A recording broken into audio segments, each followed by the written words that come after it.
Class 12th अर्थशास्त्र विषय के सभी विद्यार्थियों को मेरा नमस्कार। मेरे चैनल अशोक कुमार नरवर में आप सभी का स्वागत है। अब मैं इस वीडियो में लघुत्तरीय प्रश्न अर्थशास्त्र के लेने वाला हूँ। पाठ का नाम है मुद्रा एवं बैंकिंग। ये वीडियो आपके लिए बहुत उपयोगी होगा। मुद्रा के प्राथमिक कार्यों को लिखिए। मुद्रा के जो प्राथमिक या प्रारंभिक कार्य है उनको लिखना। मुद्रा विनिमय का माध्यम, कार्य समझाइए। ये कार्य है उसका समझाइए। मुद्रा के प्रधान या प्राथमिक कार्य, मुख्य कार्य क्या है उनको बताना। तो प्रधान कार्य, प्राथमिक या मुख्य कार्य मुद्रा के मौलिक कार्य कहलाते हैं। इनको मुद्रा आरंभ से ही करती आई है, शुरू से ही, प्राचीन काल से, तथा मुद्रा को यह कार्य अर्थ समाज में करने पड़ते हैं। प्राथमिक कार्य दो हैं।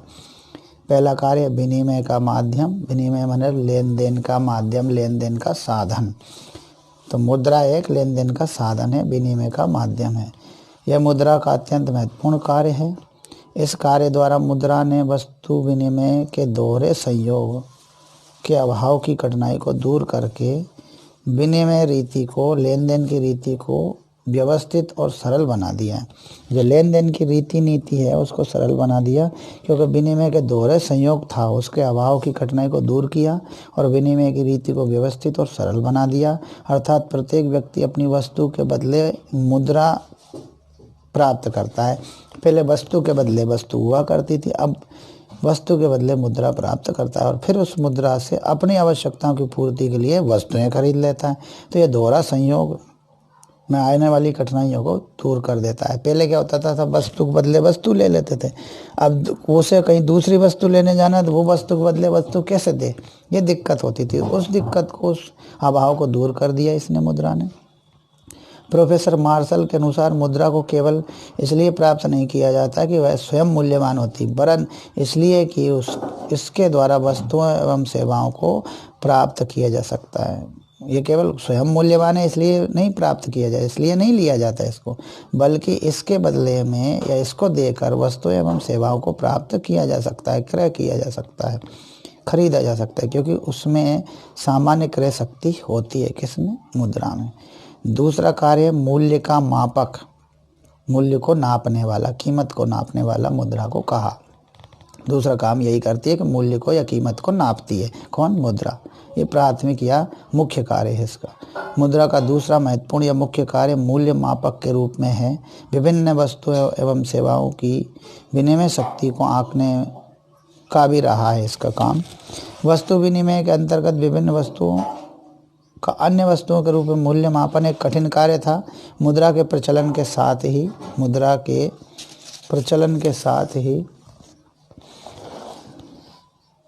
मुद्रा का जब से प्रचलन हो तब से अब ये कठिनाई दूर हो गई है और सभी वस्तुओं एवं सेवाओं के मूल्य को मुद्रा में मापा जा सकता है। सभी वस्तुओं एवं सेवाओं के मूल्य को या कीमत को मुद्रा में मापा जा सकता है। प्रोफेसर कोलवर्न के अनुसार यह माप या तुलना अत्यंत महत्वपूर्ण है, क्योंकि संपूर्ण अर्थव्यवस्था में लाभ और हानि का अनुमान इसी के आधार पर लगाया जाता है, मुद्रा के मूल्य मापन के कार्य के आधार पर। ये सभी अर्थव्यवस्थाओं में लाभ हानि का अनुमान लगाया जाता है। किससे? मुद्रा के मूल्य मापन से। अब दूसरा प्रश्न आता है, मुद्रा के गुण या सहायक कार्य बताइए। मुद्रा का अस्थगित भुगतान मानक कार्य समझाइए। कितने बताएं? इसके 3। मुद्रा के गुण या सहायक कार्य। भावी भुगतानों का आधार। अधिकांश व्यवसायी तुरंत भुगतान करने की स्थिति में नहीं होते हैं, इसलिए भुगतान को कुछ समय के लिए टालना चाहते हैं। वर्तमान में अधिकांश व्यापार साख या उधार पर चलता है, या तो अधिकांश व्यापार साख पर चलता है या उधार पर चलता है। अतः कहा जाता है कि मुद्रा में सर्वमान्यता का गुण विद्यमान है। वह अन्य वस्तुओं की अपेक्षा मुद्रा अधिक टिकाऊ होती है। इसमें सर्वमान्यता का गुण और बिल्कुल विद्यमान है, जो सभी समय, सभी काल और सभी देश में इसको माना जाता है, जो गुण विद्यमान है। मूल्य संचय का आधार। प्रत्येक व्यक्ति भविष्य की आवश्यकताओं को पूरा करने के लिए संग्रह करना आवश्यक समझता है। भविष्य की आवश्यकताओं को, जरूरतों को पूरा करने के लिए संग्रह या किसी भी चीज़ को इकट्ठा करना आवश्यक समझता है। यदि यह संग्रह वस्तुओं के रूप में किया जाए तो स्पष्ट है कि वस्तुएं कुछ समय पश्चात नष्ट हो जाएंगी, खराब हो जाएंगी। यदि वस्तुओं के रूप में अगर हम संचय करें तो कुछ समय पश्चात नष्ट हो जाएंगी, खराब हो जाएंगी। लेकिन मुद्रा के आविष्कार ने इस समस्या का समाधान कर दिया, क्योंकि मुद्रा का संचय किया जा सकता है और ये जो है कुछ समय के पश्चात नष्ट नहीं होती, खराब नहीं होती। वर्तमान में प्रत्येक व्यक्ति मुद्रा को संग्रह करके रखता है, क्योंकि मुद्रा में वस्तुओं को क्रय करने की शक्ति होती है और ये खराब भी नहीं होती। वस्तुओं को खरीदने की ताकत होती है और ये खराब नहीं होती। जबकि वस्तुओं का संग्रह कर लिया जाए तो वो खराब हो जाएंगी, इसलिए ये दिक्कत आती है, ये परेशानी है। इससे बचने के लिए मुद्रा का ही संग्रह बहुत लाभकारी होता है। मूल्य का हस्तांतरण माने कीमत को एक जगह से दूसरी जगह देना। मुद्रा द्वारा मूल्य का हस्तांतरण एक व्यक्ति से दूसरे व्यक्ति और एक स्थान से दूसरे स्थान तक सरलतापूर्वक किया जा सकता है, क्योंकि इसमें वजन नहीं होता। इसको वहनीयता का गुण इसमें होता है, इसलिए इसको एक स्थान से दूसरे स्थान, एक व्यक्ति से दूसरे व्यक्ति तक सरलता से स्थानांतरित कर दिया जाता है या हस्तांतरित किया जा सकता है, क्योंकि इसमें सामान्य स्वीकृति का गुण पाया जाता है। सभी इसको स्वीकार करते हैं, यह गुण इसमें पाया जाता है, सभी लोग इसको स्वीकारते हैं। जैसे कोई व्यक्ति आगरा छोड़कर इलाहाबाद बसना चाहता है तो वह आगरा में स्थित मकान या अन्य संपत्ति को मुद्रा में बेचकर उसी मुद्रा से इलाहाबाद में नया मकान व संपत्ति खरीद सकता है, क्रय कर सकता है। तो इसमें कोई दिक्कत नहीं होती, तो मूल्य का हस्तांतरण हो जाता है। किससे होता है? मुद्रा से। वस्तुओं से ये संभव नहीं है। अगला प्रश्न है, भारतीय रुपया प्रमाणिक या सांकेतिक सिक्के का मिश्रण है? प्रमाणिक का भी और सांकेतिक का, दोनों मुद्राओं का मिश्रण है, स्पष्ट कीजिए। जब भारत में स्वर्णमान और रजतमान चलन में था, यानी सोना और चांदी चलन में था, तो सोने और चांदी के सिक्के चलते थे, तो भारतीय सिक्का प्रमाणिक मुद्रा थी, प्रमाणिक थी जब ये सोने चांदी के सिक्के चलते थे। वर्तमान में जो मुद्रा भारत में चलन में है वो एक तो कागज़ की मुद्रा है और एक स्टील के गिलट के सिक्के चलन में है। उनमें शुद्ध धातु की मात्रा पर्याप्त नहीं है तथा सिक्कों की ढलाई का एकाधिकार सरकार व रिजर्व बैंक को है, जिससे स्पष्ट होता है कि भारतीय रुपयों में कुछ गुण सांकेतिक सिक्कों के हैं तथा कुछ गुण प्रमाणिक सिक्कों के हैं। प्रमाणिक सिक्कों के गुण हैं तो उसमें धातु का मूल्य कम है और उसका खुद का मूल्य ज़्यादा है, इसलिए सांकेतिक सिक्का है वो, और धातु का मूल्य कम है इसलिए प्रमाणिक सिक्का कम है। इसलिए भारतीय रुपया ना तो पूर्ण रूप से सांकेतिक है और ना ही पूर्ण रूप से प्रमाणिक है, दोनों ही के गुण उसमें पाए जाते हैं। आगे बताया, इसलिए भारतीय रुपये को सांकेतिक प्रमाणिक सिक्का दोनों नाम से जाना जाता है। सांकेतिक प्रमाणिक सिक्का तथा भारत में मौद्रिक मान को सांकेतिक मान कहा जाता है। तो भारत में जो मौद्रिक मान है वो सांकेतिक मान है, सांकेतिक रूप से, क्योंकि इसमें सांकेतिक और प्रमाणिक दोनों ही विशेषताएं देखने को मिलती है, अतः इसे सांकेतिक प्रमाणिक सिक्का कहा जाता है। अगला प्रश्न है, अच्छी मुद्रा पदार्थ के गुणों का वर्णन कीजिए। अच्छी मुद्रा पदार्थ क्या होना चाहिए? टिकाऊपन, माने अधिक दिनों तक ये सुरक्षित रह सके, खराब ना हो, उसको कहते हैं टिकाऊपन। कोई भी चीज़ अगर जल्दी से खराब नहीं होगी तो उसको कहेंगे टिकाऊ है। तो एक अच्छी मुद्रा टिकाऊ होनी चाहिए, अर्थात एक बार जिस मुद्रा का निर्गमन किया जाए उसका वर्षों तक प्रयोग किया जाना चाहिए, वर्षों तक प्रयोग हो सके, वो खराब ना होती है, टिकाऊपन है। फिर अच्छी मुद्रा वही होती है जिसमें टिकाऊपन होता है। मितव्ययता, अच्छी मुद्रा वह है जिसमें मौद्रिक व्यवस्था बहुत महंगी ना हो, अन्यथा विकासशील राष्ट्र उसे अपनाने में असमर्थ रहेंगे। वास्तव मुद्रा व्यवस्था कम खर्चीली होनी चाहिए जिससे राष्ट्र उसे सुविधापूर्वक स्वीकार कर सके। कम खर्चीली होनी चाहिए जिसे राष्ट्र सुविधापूर्वक स्वीकार कर सके, सस्ती होनी चाहिए।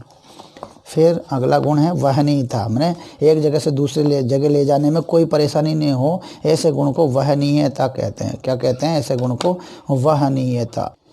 वहनीयता एक अच्छे मुद्रा पदार्थ के लिए आवश्यक है कि उसमें वहनीयता का गुण हो, अर्थात उसे एक स्थान से दूसरे स्थान तक आसानी से सरलता से ले जाया जा सके। ऐसे गुण को वहनीयता कहते हैं। वहन करने योग्य हो, जो ढोने योग्य हो, तो वजनी तो वो होना नहीं चाहिए, वो ज़्यादा वजन की होगी। सिक्के वजनी होते हैं, उनको वहनीयता में दिक्कत आती, लेकिन पत्र मुद्रा, कागजी मुद्रा में ये दिक्कत नहीं है। सामान्य स्वीकृति है चौथा गुण। मुद्रा में सामान्य स्वीकृति का गुण होना चाहिए, हर कोई उसको स्वीकार करे। अतः मुद्रा इस प्रकार के पदार्थ से बनी होनी चाहिए जिससे सभी लोग आसानी से स्वीकार कर लें।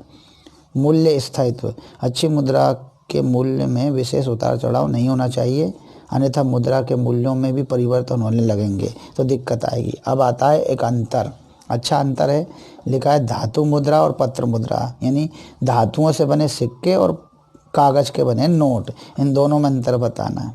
धातु मुद्रा तथा पत्र मुद्रा में अंतर, metal currency and paper currency में डिफरेंस। यह धातु की बनी होती, कौन सी धातु मुद्रा, इसलिए यह शीघ्र नष्ट नहीं होती। पत्र मुद्रा कागज में छपी होती, कागज की बनी होती, इसलिए यह शीघ्र नष्ट हो सकती है या हो जाती है। धातु मुद्रा की ढलाई पर व्यय यानी खर्च अधिक होता है। पत्र मुद्रा की छपाई पर व्यय यानी खर्च अपेक्षाकृत कम होता है। धातु मुद्रा की अपेक्षाकृत कम खर्च होता है, किस पर, कम व्यय होता है पत्र मुद्रा पर। इसका टंकण टकसाल या केंद्रीय सरकार द्वारा किया जाता है धातु मुद्रा का। इसका मुद्रण केंद्रीय बैंक या रिजर्व बैंक द्वारा किया जाता है। मुद्रण माने छपाई। इसका अपना धात्विक मूल्य होता है, पत्र मुद्रा का स्वयं का कोई मूल्य नहीं होता। तो ये एक अच्छा अंतर था, फिर से पढ़ देता हूँ। धातु मुद्रा धातु की बनी होती है, इसलिए यह शीघ्र नष्ट नहीं होती। पत्र मुद्रा कागज पर छपी होती है, कागज की बनी होती है, इसलिए यह शीघ्र नष्ट हो सकती है, हो जाती है।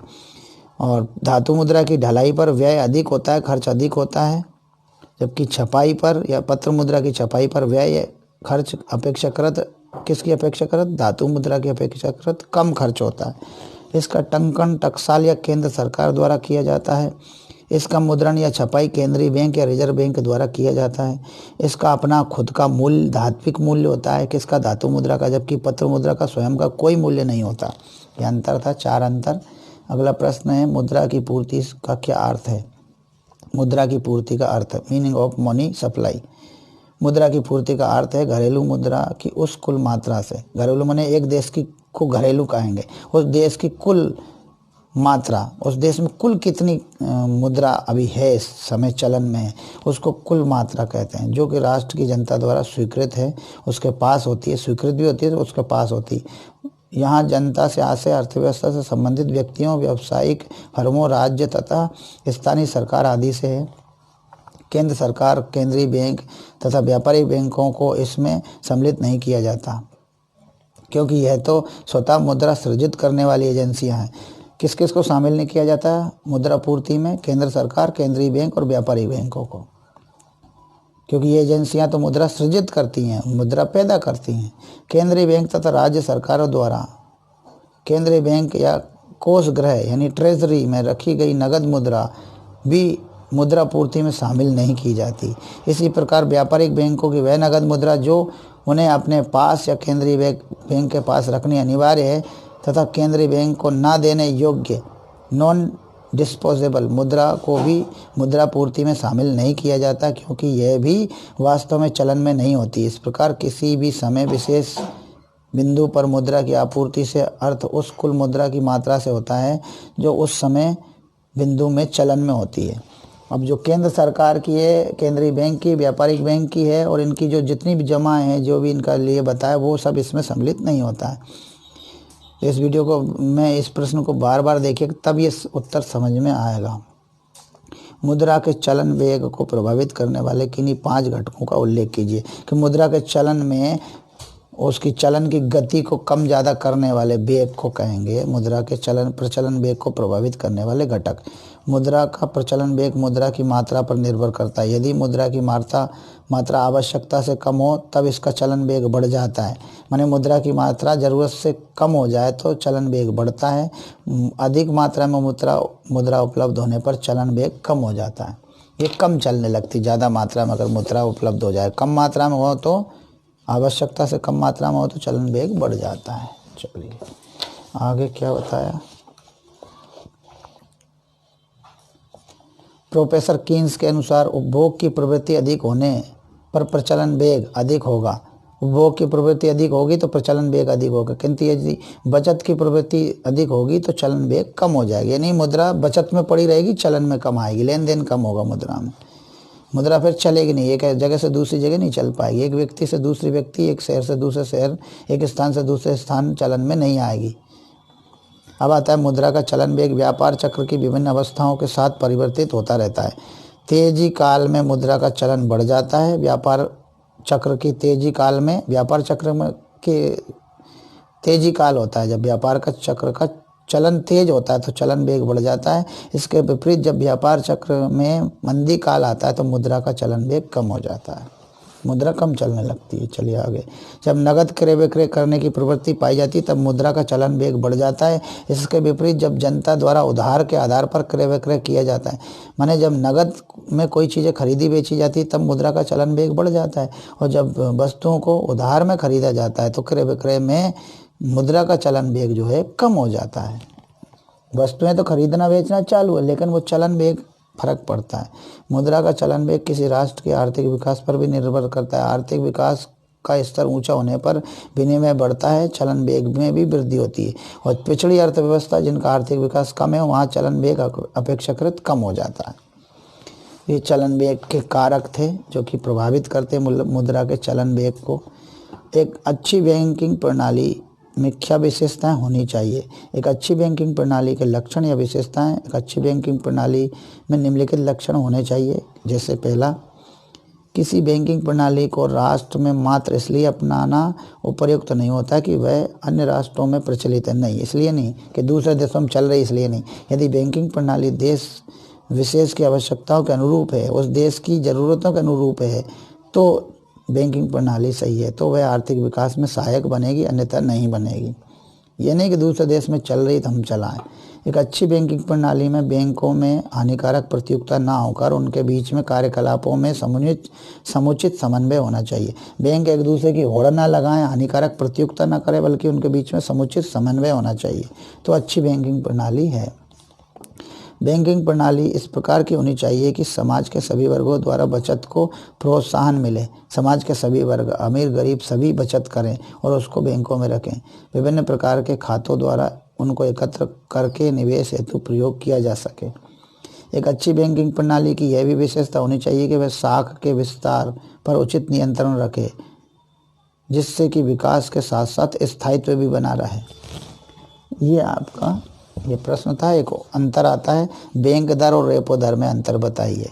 तो बैंक दर क्या है, रेपो दर क्या है? बैंक दर वह दर है जिस पर रिजर्व बैंक या आरबीआई से दीर्घकालीन ऋण प्राप्त किया जाता है बिना किसी गारंटी के, बिना किसी अमानत के। कोई अमानत वाली चीज़ नहीं रखी जाती है। कोई भी व्यापारिक बैंक रिजर्व बैंक से लंबे समय के लिए उधार लेता है तो उस उधार पर लगने वाले ब्याज को बैंक दर कहते हैं। माने कोई भी व्यापारिक बैंक अगर रिजर्व बैंक से, आरबीआई से लंबे समय के लिए उधार लेता है और बिना किसी अमानत के, और उस उधार राशि पर जो ब्याज लगता है उसको बैंक दर कहते हैं। रेपो दर क्या है? रेपो दर वह दर है जिस पर बैंक रिजर्व बैंक से अल्प समय के लिए, कम समय के लिए ऋण उधारी लेते हैं, और इसमें जो है कोई अमानत नहीं रखनी पड़ती। जब बैंक आरबीआई से राशि ऋण के रूप में उधार लेते हैं तो निर्धारित ब्याज दर को बैंक दर कहते हैं। जो आरबीआई निर्धारित ब्याज दर करता है उसी को बैंक दर कहते हैं। जब बैंक अपनी प्रतिभूतियों को गिरवी रखते हैं, अमानत रखते हैं, यहाँ तो अमानत रखी जाती है, जिस पर ब्याज दर आरबीआई उधार लेते हैं, आरबीआई से उधार लेते हैं, उसे रेपो दर कहते हैं। अल्पकाल के लिए रेपो दर और दीर्घकाल के लिए बैंक दर। यहाँ पर अमानत नहीं रखनी पड़ती, यहाँ पर प्रतिभूतियों के रूप में अमानत गिरवी रखनी पड़ती है। यहाँ गिरवी कुछ नहीं रखा जाता, यहाँ रेपो दर पर रखा जाता है। आगे, बैंक दर हमेशा रेपो दर से ज़्यादा होती है और रेपो दर बैंक दर से कम होती है, क्योंकि बैंक दर दीर्घकालीन होता है, रेपो दर अल्पकालीन होता है। बैंक दर में कुछ अमानत नहीं रखते, यानी गिरवी नहीं रखते, इसमें गिरवी रखते हैं। बैंक दर बढ़ने से उपभोक्ता पर सीधा प्रभाव पड़ता है, रेपो दर बढ़ने पर उपभोक्ता पर सीधा प्रभाव नहीं पड़ता। चलिए, बैंकों के सामान्य उपयोगिता संबंधी कार्य। बैंकों के सामान्य उपयोगिता संबंधी कार्य। आधुनिक युग में बैंकों द्वारा अनेक ऐसे कार्य किए जाते हैं जिनका संबंध सामान्य उपयोगिता से होता है। कुछ ऐसे प्रमुख कार्य निम्नलिखित हैं। बहुमूल्य धातुओं, प्रतिभूतियों एवं पत्रों को लाकर में सुरक्षित रखना, ये सामान्य कार्य है। साख प्रमाण पत्र जारी करना, साख प्रमाण पत्र जारी करना, ग्राहकों की ओर से विनिमय बिल स्वीकार करना, ग्राहकों की आर्थिक स्थिति के संबंध में सूचना देना, ऋण पत्रों तथा अंशों का अभिगोपन करना, व्यवसाय संबंधी आंकड़े एवं सूचना एकत्रित करना। चलिए, बैंक, रिजर्व बैंक तथा व्यापारिक बैंक में 5 अंतर लिखिए। रिजर्व बैंक क्या है, केंद्रीय बैंक क्या है और व्यापारिक बैंक क्या है, इनमें अंतर बताना है। रिजर्व बैंक तथा व्यापारिक बैंक यानी केंद्रीय बैंक और व्यापारिक बैंक में अंतर। रिजर्व बैंक या केंद्रीय बैंक। रिजर्व बैंक जनता से प्रत्यक्ष व्यवसाय नहीं करता, सीधा लेन देन नहीं करता। कौन? रिजर्व बैंक या केंद्रीय बैंक। जबकि व्यापारिक बैंक जनता से प्रत्यक्ष या सीधे व्यवसाय या लेन देन करते हैं। जब जमा और उधार देते हैं, ये व्यवसाय करना कहलाता है। जमा भी करवाते हैं और उधार भी देते हैं, ऋण भी देते हैं।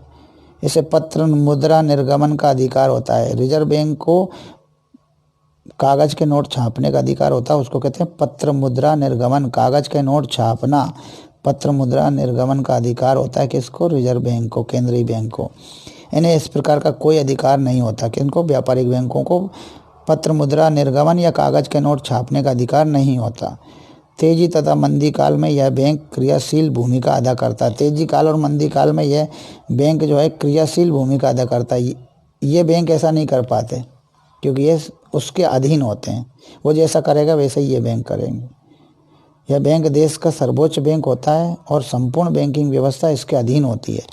ये देश के सभी संपूर्ण बैंकिंग व्यवस्था की इकाई मात्र होते हैं। ये तो सबसे बड़ा है, तो संपूर्ण देश का बैंक है और संपूर्ण बैंकिंग व्यवस्था के इसके अधीन होती है। जबकि ये बैंक इस केंद्रीय बैंक के या रिजर्व बैंक के अधीन होते हैं। संपूर्ण बैंकिंग व्यवस्था की एक इकाई मात्र होते हैं ये बैंक, व्यापारिक बैंक। अब अगला आता है, इसका मुख्य उद्देश्य लाभार्जन ना होकर देश में आर्थिक स्थिरता स्थापित करना। इसका उद्देश्य लाभ प्राप्त करना नहीं है, देश में आर्थिक स्थिरता को लाना, इकोनॉमिकल स्टेबिलिटी लाना। इन बैंकों का प्राथमिक उद्देश्य लाभ ही कमाना होता है, व्यापारिक बैंकों का। चलिए, व्यापारिक बैंकों के 5 एजेंसी संबंधी कार्य लिखिए। अभिकर्ता एजेंसी कार्य। बैंक कुछ कार्य अपने ग्राहकों के एजेंट के रूप में कार्य करता है, इन्हें एजेंसी संबंधी कार्य कहते हैं। इसके लिए वह ग्राहकों से कुछ कमीशन वसूल करता है। बैंक के प्रमुख एजेंसी कार्य अगले लिखित हैं, अग्र प्रकार हैं। अग्रांक लिखित या अग्र लिखित प्रकार हैं। चलिए, क्या क्या हैं?